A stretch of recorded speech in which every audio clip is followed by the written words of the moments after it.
Assalamu alaikum. In this class we are going to discuss narration and in particular the rules of changing interrogative sentences into indirect speech. As we already know what narration is, it is an act of reporting the words of the speaker.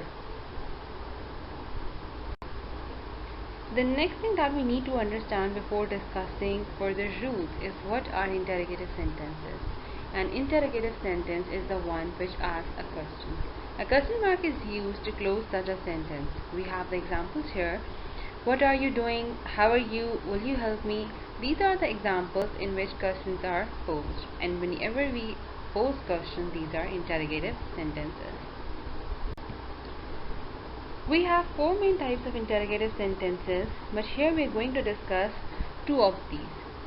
The first type, when the questions can be asked by varying the order of the subject and predicate of a sentence. This kind of question usually will be answered by yes or no. This is the first type of interrogative sentences which are formed by varying the order of the subject and the predicate.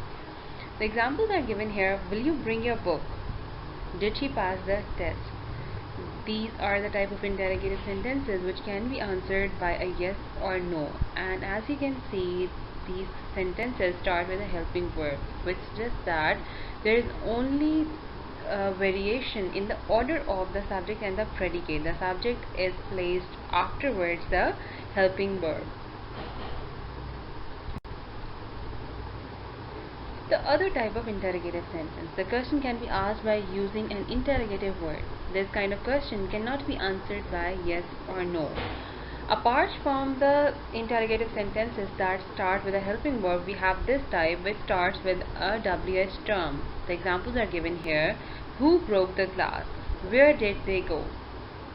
So these are the questions that start with a WH term, or it can also start with a how. Why are we discussing the types of interrogative sentences? Because we have different rules for both the types. We have different rules of conjunction in the coming slides for both these types.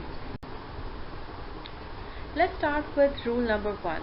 The first rule is the conjunction that will not be used while changing a direct speech into indirect speech. For interrogative sentences, we never use that as a conjunction.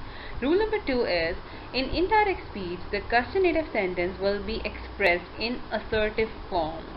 As we have discussed in the rule, in the first type of interrogative sentences that are formed by varying the order of the subject and the predicate, which suggests that those sentences which start with a helping verb and the subject is placed afterwards, they form an interrogative structure. But here what we are discussing is, like the example here, he said to me, what are you doing? So as you can see that the question is starting with a WH term and there is helping verb, and after the helping verb we have the subject here. So this is an interrogative structure. When we are going to change this direct narration, this direct speech into indirect speech, we'll follow the assertive form.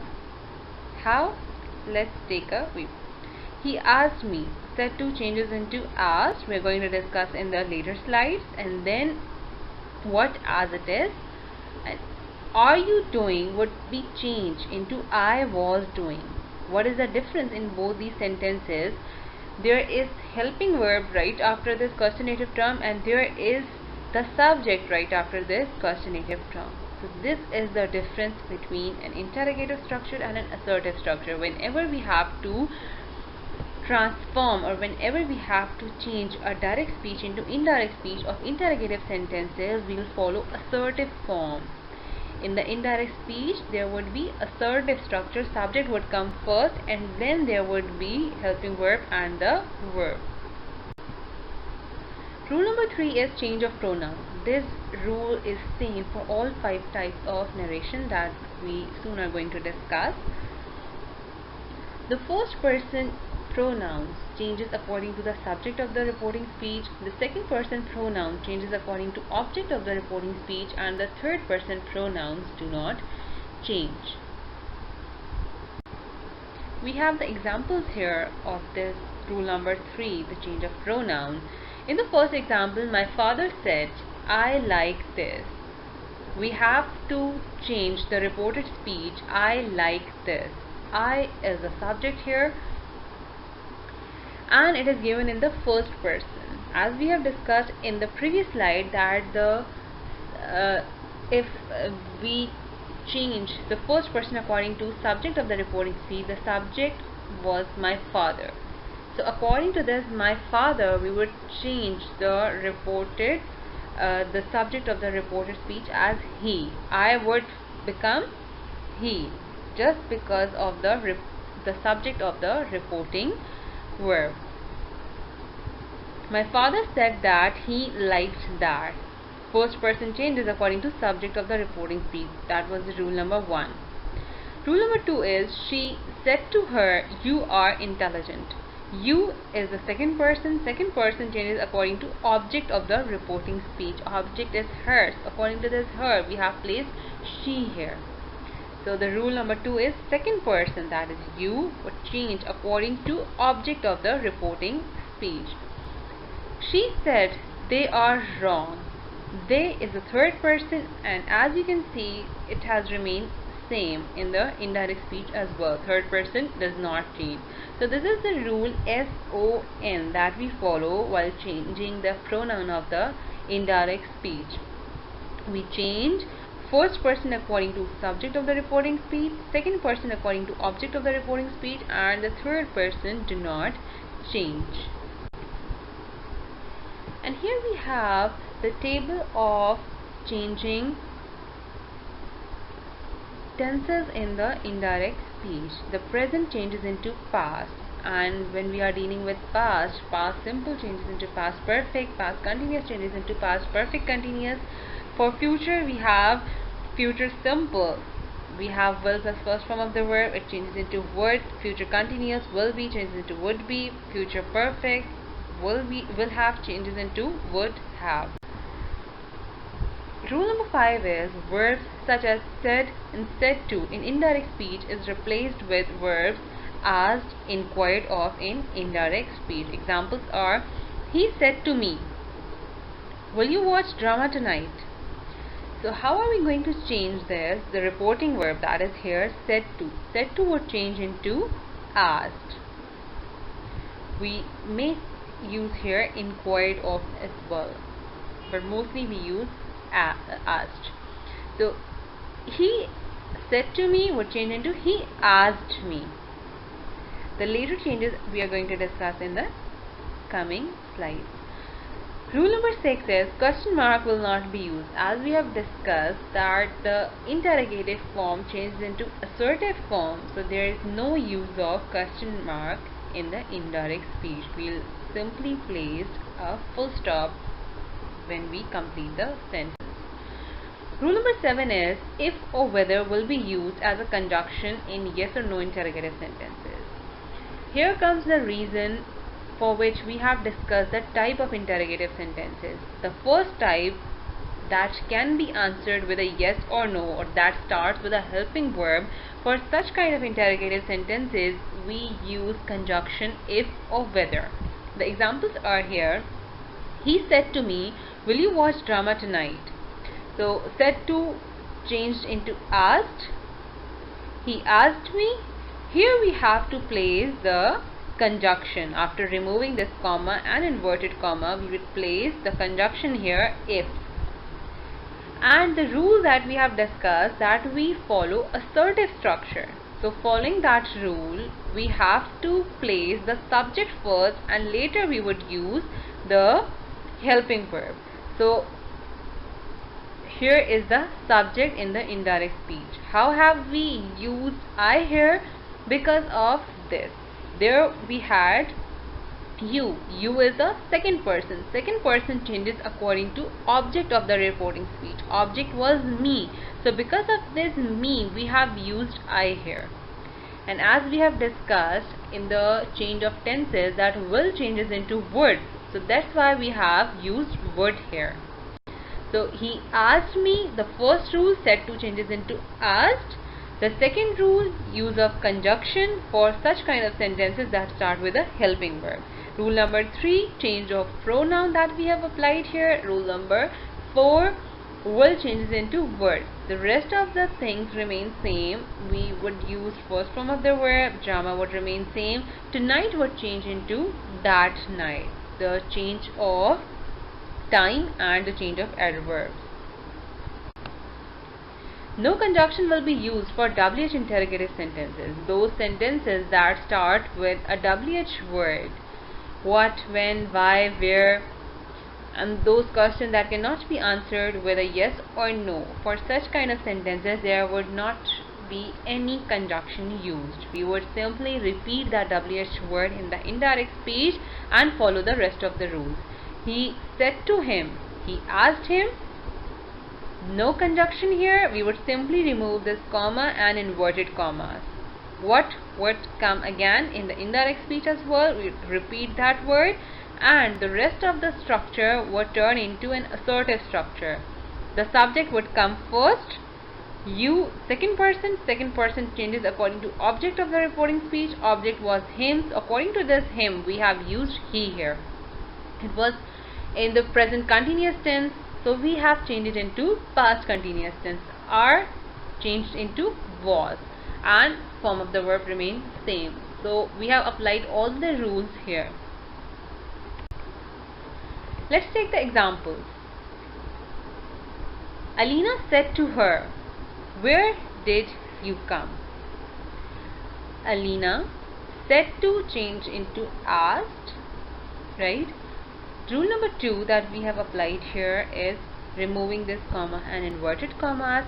Since this is the second type of interrogative sentence that starts with a WH word, so there would not be any conjunction. We would simply repeat this term. So instead of conjunction, we have used when here. And the rest of the part that was in interrogative form, did you come, we have simply changed it into assertive. First thing that comes in assertive sentence is the subject. So subject word, we according to this you is the second person changes according to object of the reporting speech. Object was her, so we have used she here.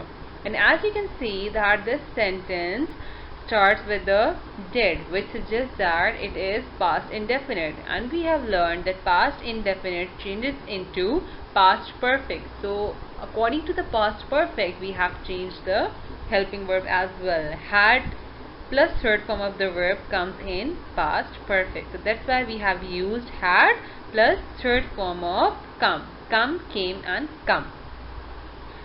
So all these changes, all the rules we have applied to this direct speech to make it an indirect speech. Alina asked her when, no conjunction here, when, and the rest of the sentence in assertive form. Subject came first and then helping verb and then verb, and all these changes we made according to the reported speech.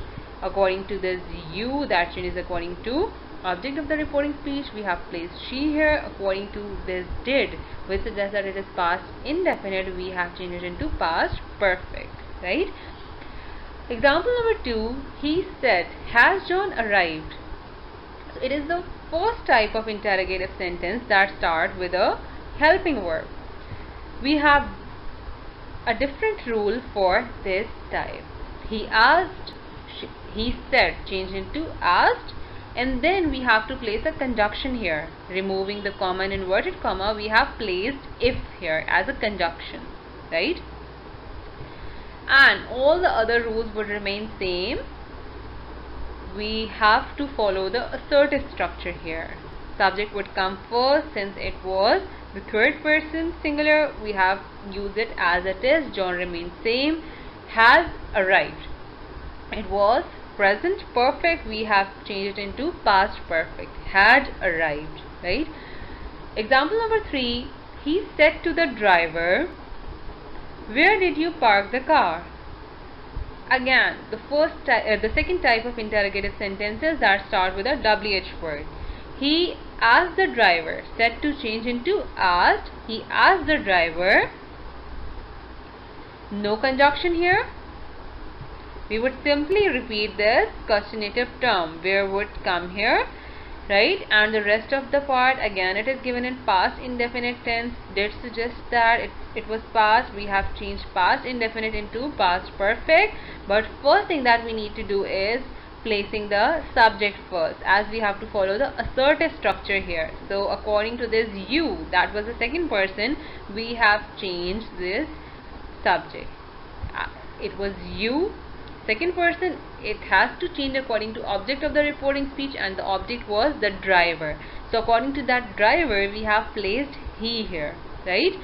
And again, it was past indefinite, so we have changed it into past perfect, had as helping verb, and third form of the verb as the form and the car, right?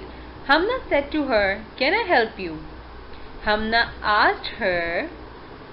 It was starting with a helping verb, so if would come as a conjunction, then just after the conjunction we have to use the subject. I, first person, changes according to subject of the reporting speech. Subject was Hamna, so we have used she here. Hamna asked her if she, first form of the verb, suggesting that it is present, we would change it into past. She could help her. And after completing the sentence, we place a full stop. That is another rule, we have to follow it. No question mark in indirect speeches, right?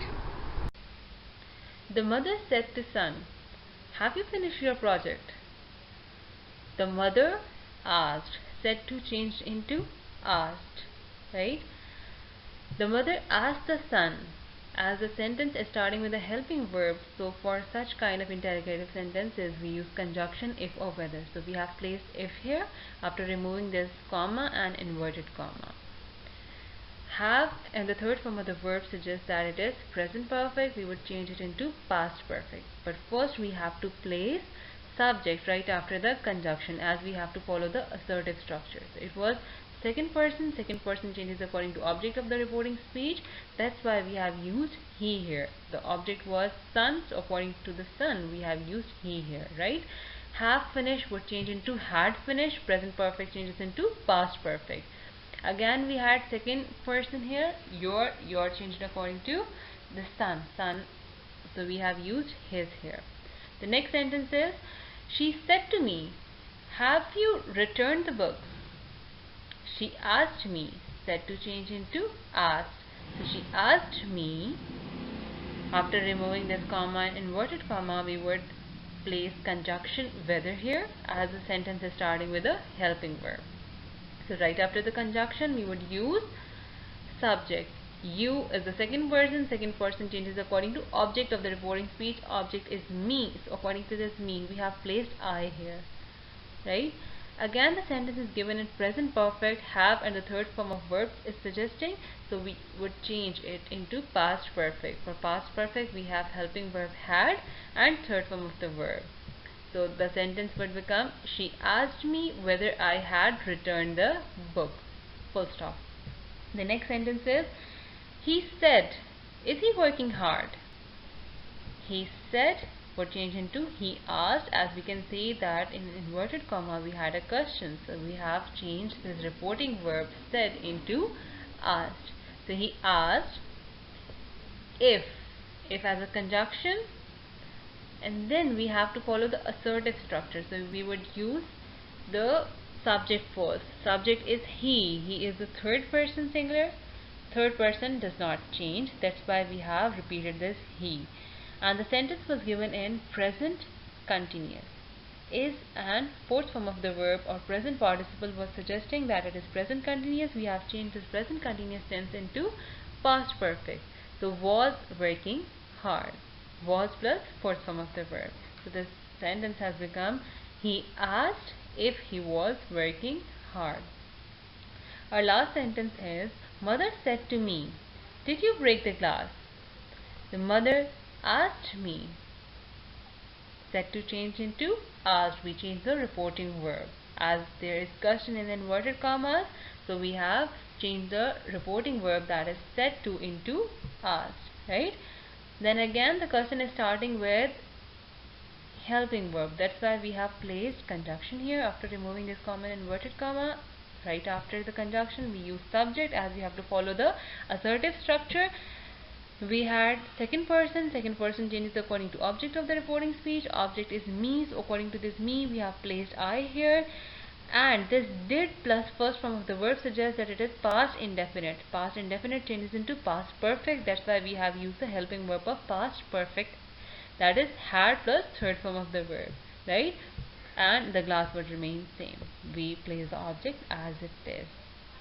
I hope all the rules are clear to you and I was able to make you understand all the rules and how to apply all those rules in these sentences. Thank you.